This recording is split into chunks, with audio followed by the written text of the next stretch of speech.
There's a red flag that people often ignore because they're trying to be understanding, patient, compassionate, but it's a red flag just the same. Anytime you find yourself explaining basic human decency to someone, pause and really pay attention to what's happening. If you have to explain why lying is wrong, if you have to explain why respect matters, if you have to explain why empathy matters, if you have to explain why accountability matters, you're already dealing with something deeper than a misunderstanding.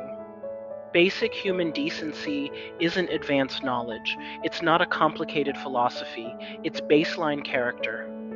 So when someone requires long explanations, emotional labor, and repeated conversations just to grasp the bare minimum of how to treat another person, that tells you something important.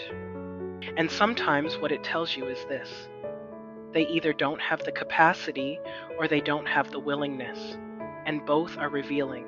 A red flag isn't an invitation to debate. A red flag is information.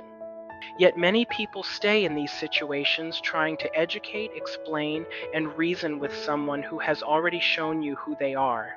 But here's the truth: you are not required to negotiate your worth. You are not required to argue for respect. You are not required to submit a presentation explaining why kindness and honesty should exist in the relationship.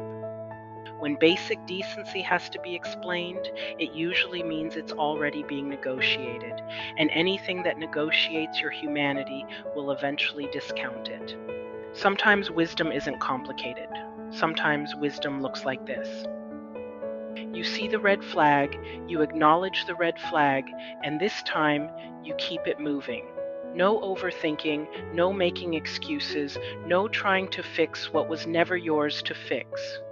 Growth looks like recognizing what disrupts your peace and choosing yourself anyway.